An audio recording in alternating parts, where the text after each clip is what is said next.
Okay, so this is the first of 3 series. This is kind of an experiment uh, between the girls in the program here in Mississippi in our STEM program and with Claire Mutter. Claire is a technology consultant and probably much more. Yeah. And she wanted to share her life experiences, her employment experiences as being a female in a high-tech world. And I'm going to let you go from there. So we need to stop very close to 10 our time, so about 30 minutes. Yep. And then probably we'll plan on doing one a month for 3 months.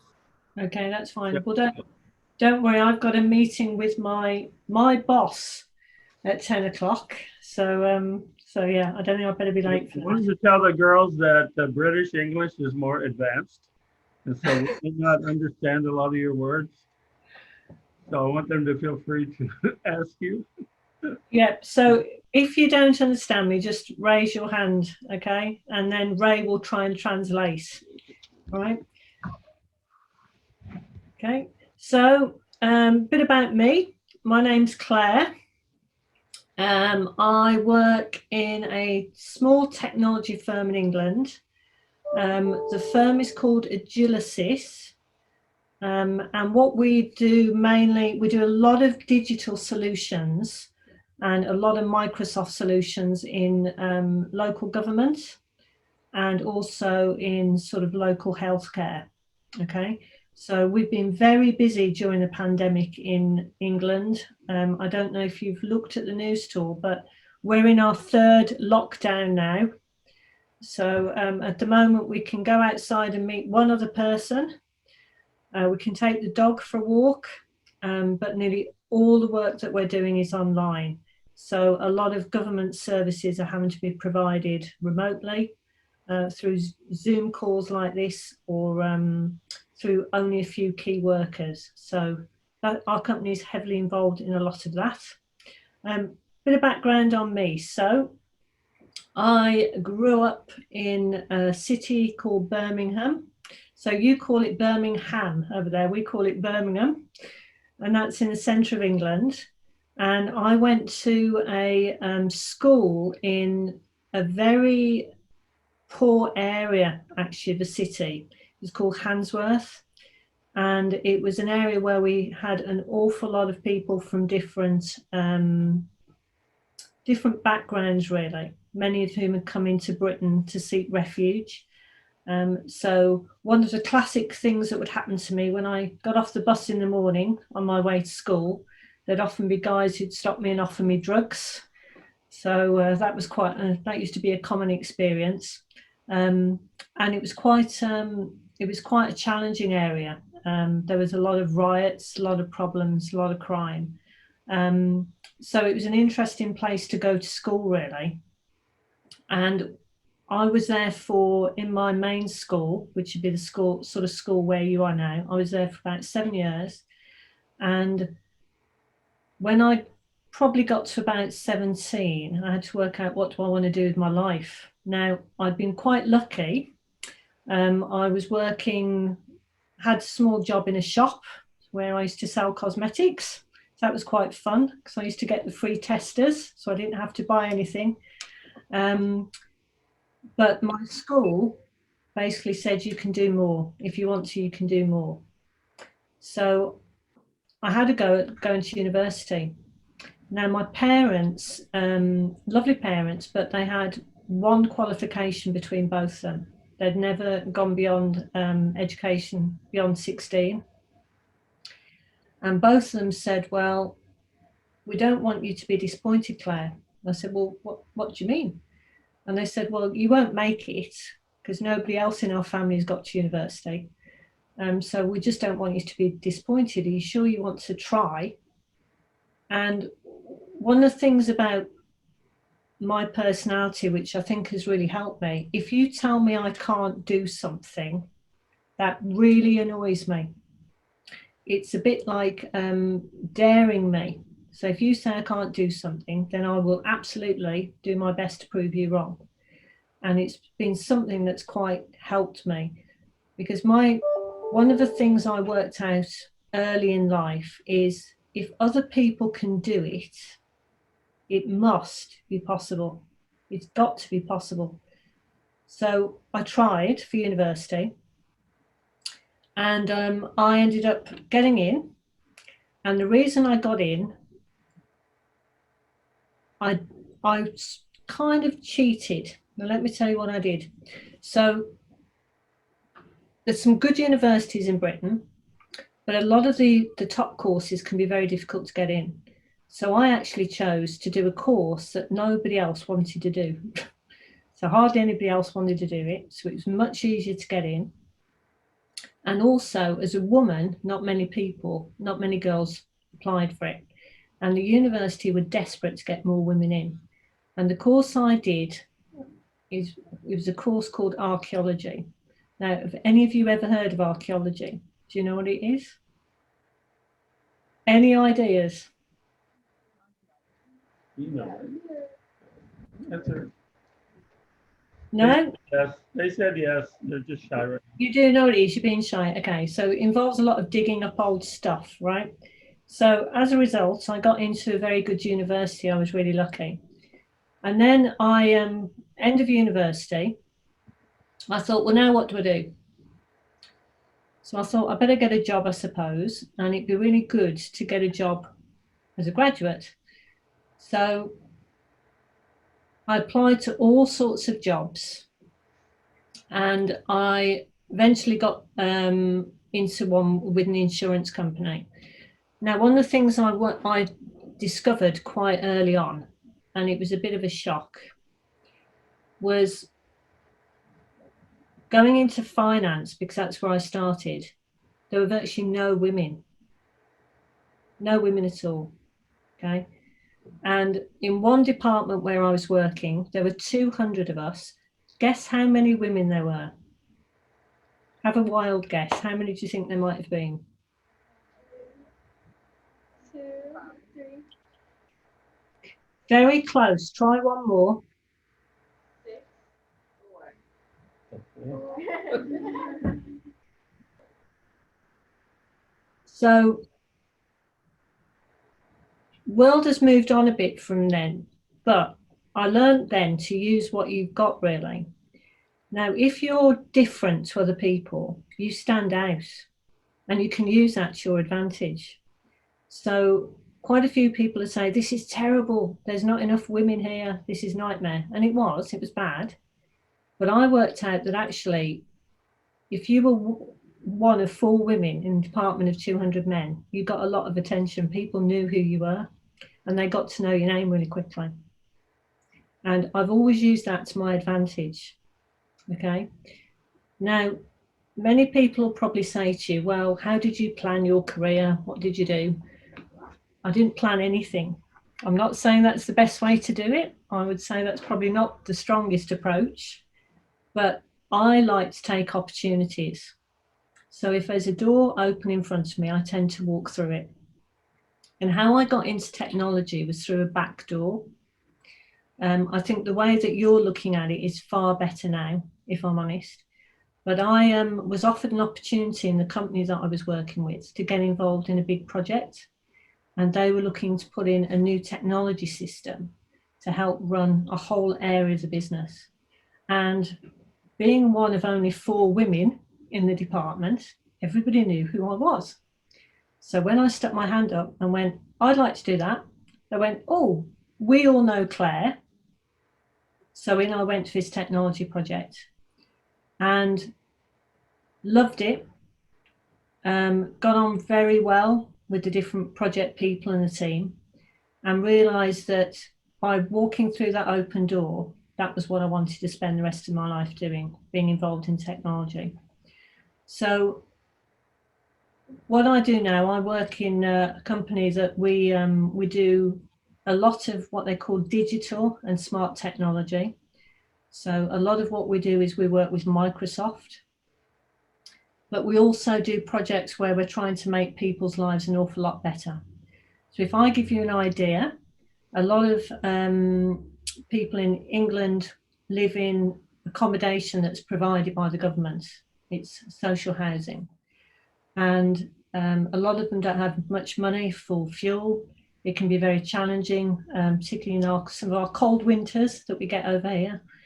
And certainly through the pandemic, they've had to make some difficult choices as to where they put their money, really.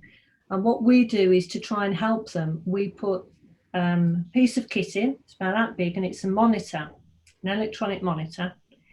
And what it does, it measures, for example, what the air is doing. Is there damp in the property? Are they opening the windows? You know, is the house being left? Have they left the house? Is there a sign that somebody isn't moving around the property? Are they sick? And so we can use that to really help make sure people are well and they're healthy and they're being looked after. So that is very much the company I'm in at the moment. And one of the things that we're looking at, and it's a real push in technology these days, is to get a lot more women into technology. And one of the things that's really happening, certainly in England and Europe, is we're realizing that women do think differently to men, and it's a good thing. We solve problems differently. We often understand what people need in a different way to a lot of men.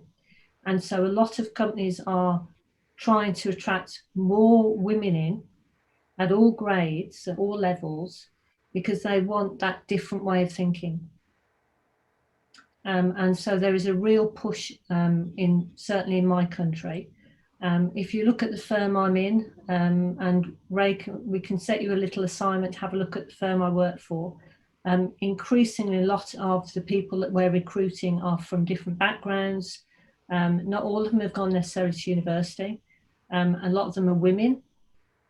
And what we're also doing is we're pushing a lot of awards in England to really, again, say we've got some great female role models. So that's a little bit about me. But yeah, so it's great to meet you. So I don't know if you've got any questions for me, if you've been able to understand what I'm saying in my English accent. So.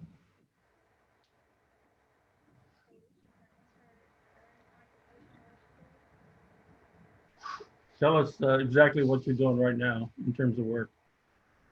Say that again, sorry, Ray. In your employment, what are you doing right now? What am I doing right now? Okay, so I'm sitting in England, but I'm working for a big council in Scotland. Okay, and what we are looking at is one of the things that will come out of this, the COVID pandemic, is a lot of government resources are going to be under pressure, and there won't be enough money to provide some of the services, the healthcare services, or the to maintain housing in the same way. So what we're doing, we're working with this council in particular to look at how do we use modern technology to provide services more cheaply, but actually by putting more independence in the hands of the person who's using the services. Okay, so the sort of, let me give you one example. If you look at people who are elderly, so they're old aged, so that isn't people over 50, that's normally people over 70. So many of them in Britain live in their own home, but they need help.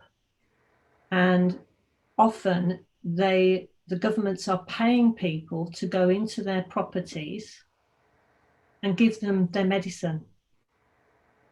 So they could be paying lots of people to go in 4 times a day, and all that person is doing is making sure that elderly person is taking the medicine. Okay, and it costs millions and millions and millions of dollars to do that. We won't have those resources anymore. So one of the projects we're doing is we're encouraging councils to use something called an automatic pill dispenser. And all it is, it looks like something from outer space, a little gadget. And at certain times in the day, an alarm goes off, and a little flashing light, and that old person knows it's time to take the tablets. And it won't stop flashing until they've taken all the tablets out. Okay. And not only does it mean that you don't have to have someone going into the house 4 times a day, so they can be better used elsewhere to provide different care, but it also means that the person who needed those tablets feels like they can help themselves. It increases their own personal value. And these are the sort of projects that we're looking at. And it's so simple, but it saves a huge amount of money, but it helps somebody help themselves in a safe way. So those are the sort of projects that we're looking at. Tomorrow, I'll be attending a conference in England, all on Zoom, about how do we deliver more healthcare using technology. So this will be looking at things like when you go to the doctor, this is how you'll do it. You'll do it on Zoom. And for people who need to be monitored, they will wear wearable technology. Okay, so wearable technology, you'll be able to check if somebody's pulse is changing or the heart rate, take all sorts of readings, and then the doctors will be able to check straight away without even having a visit if that patient is okay. So all this sort of technology, what has happened with the pandemic, a sector globally that will grow a lot following COVID will be technology. No question about it. Our firm, the demand is so huge, we are probably going to grow by 30% in probably next year, 30%, because the need now for technology and some of the things that you're studying is greater than it's ever been. And it's probably going to be one of the main ways that society will manage coming out of this pandemic, which is one of the reasons I'm very excited to be in technology. Okay. Do you have a question? How many years did you have to go through school out of high school? So is that how many years do you have to? How many years did you go through schooling out of high school? Out of high school. So I finished, I think high school, I finished, I did some exams at the age of 16 in school, and then I did some more exams when I was 18. Then at university, I did 3 years at university. Now in Europe, it's more common to do 4 years.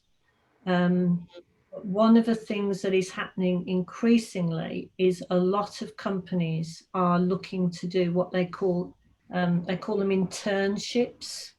Now, what that means is from 16 onwards, there are companies that you can go in and do short-term, like a week of work experience or a month's work experience. And you should, if Ray knows of anything like that, you should explore it. A lot of companies are desperate to get more young people into technology. And let me tell you, shall I tell you why? A lot of people have got smartphones, yeah? You know, like the Apple phones. If you look at where technology is going now, it's using the same problem-solving ideas as your smartphone. So one of the things we talk about technology in technology now is that technology accessible? Is it easy to get to? And you will only say yes if it can be accessed on your smartphone. And if you pick up on someone like myself, and dare I say Ray's age, we didn't grow up with that technology, but you have. And you just get it. You just get it. You think differently to how we do. So I might have years and years of experience, but you've got the ideas that people like Microsoft and all the software companies are looking for. for the next bit of technology. And they will often, some of these software companies will actively recruit people who come from different backgrounds to get those new ideas.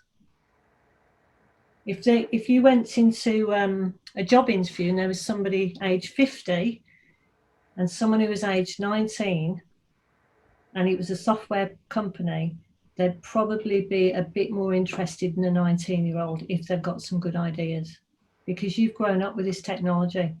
We haven't. And please do not underestimate the power of that.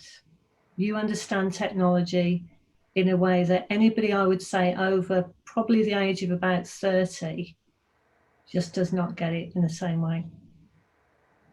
It's a very, very different world. And the power of your smartphone, right? When I was your age, when I did computers at school, I had 3 massive boxes, right? Huge boxes. And I had to put tapes in. You won't even know what they are. They're cassette tapes.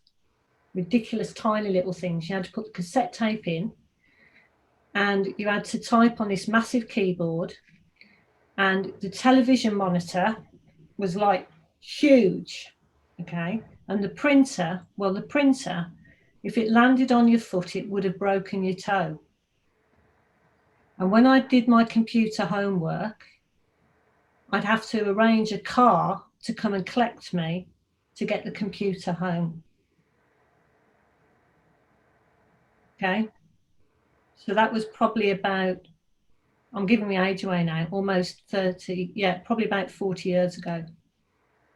And that computer would have been about 1% as powerful as your smartphone. So we are in such a different world now. But there's no question, it's your generation, people like yourselves, that companies are hungry to recruit. And I would also say, just to encourage you, go for the opportunities, see the opportunities. There are a lot of small firms coming up in the market, and they are looking for different people. They don't necessarily want people who've gone to the right school or the right university. They want people who've come from different backgrounds, because again, you will bring very different ideas and very different views, and that's what they want. At the end of the day, you will make them money, and they know that. So, Claire, on the call we have Natalie Blakely, and Natalie is one of my board members. And hi, Natalie. Nice to meet you. she recently graduated in mechanical engineering from Mississippi State. She did an internship, and this is her first year. It's a full time. You want to say about a minute or so? What do you want me to say? You put me on the spot. Hello. For one, y'all can see I'm in my cubicle at work. But yeah, so I graduated in December of 2019 in mechanical engineering. I graduated high school 2014. So I did actually a little longer of an internship than what everyone else did. I did 4 semesters, so it ended up being about a year and a half at Eaton Aerospace here. And so before I left for my last term, they offered me the job, and I took it. And so now I work as what we call like a project engineer, and I work on hydraulic pumps, motors, and motor pumps for airplanes and tanks and other military vehicles, or commercial aircraft. And so I don't know, I really like it. I believe in all the things that you're saying. Yeah. So No, that's fantastic, Natalie. So you're proving many of the points that I've raised, aren't you?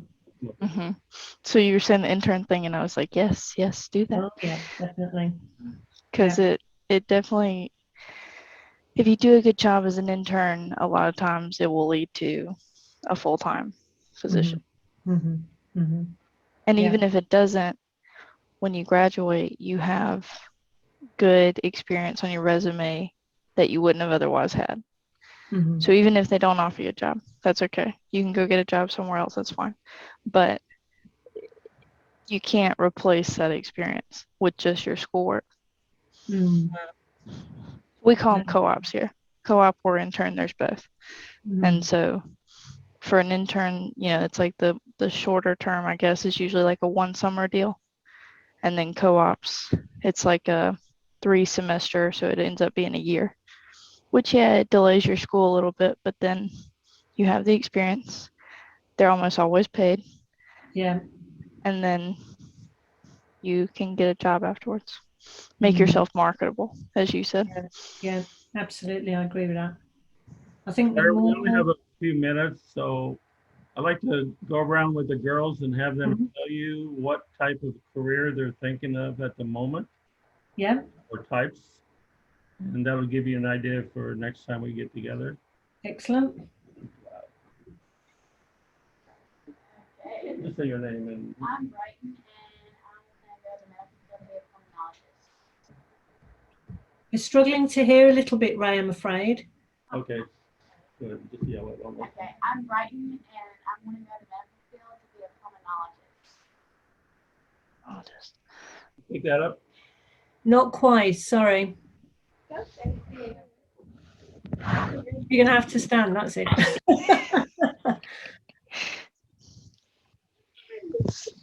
Hello, my name's Brighton, and I want to go to medical field to be a pulmonologist. Right, okie doke, yeah. Coco, you're up. No, it's Oh, Ann, yes. Come on up, twist. Hi, my name's Anne. I want to be a veterinarian with a degree in bioengineering to do prosthesis for animals. Cool, yeah. Hello, my name is Brooke Baker, and I want to be a dermatologist. Dermatologist. Yeah. That was my first career choice. Mm. My name is Coco Abbott, and I want to be a veterinarian. Oh, 2 veterinarians then, okay. My name's Ava Randall, and I also want to be a dermatologist. Excellent. So no, and can I just say, I love the skirts, girls. Excellent. No, those are fantastic careers. And I think all of them, and I think Natalie, you'd say this, if you get any opportunities just to do a bit of summer work or whatever, in like clinics or in veterinary places, go for it. Absolutely go for it. Yeah, go for it. Yeah. Even if it's unpaid, like if you're young and you don't need the money, like that's fine. Go and just do it as like a volunteer service, and then you can count it as community service hours, which is also very valuable. Mm-hmm. So, because like my first job, they didn't pay me until like halfway through, because I was like, hey, I just need something to do this summer and I want to come and hang out. And then they actually sent me to England. So I didn't hear Claire. I was a little late to where you're actually from. Yeah, I'm from Birmingham, as you would say. Okay. So I went to Ainsford, Mm-hmm. and I stayed for about a month. The company ended up sending me over there to work on like license plate reading cameras and to build them and learn how to do that. So they didn't pay me, but they sent me to England, and I got to, like live in England for a little bit. And yeah, that was super cool. So any opportunity you get, take it. Yeah. And ask, because like all I did was went and said, hey, I really need something to do this summer. Yeah. Please entertain me in some way. And so I'll help with whatever I can. So even if they won't pay you, just ask. Yeah. And usually it ends up being good. I'm probably going to have to go.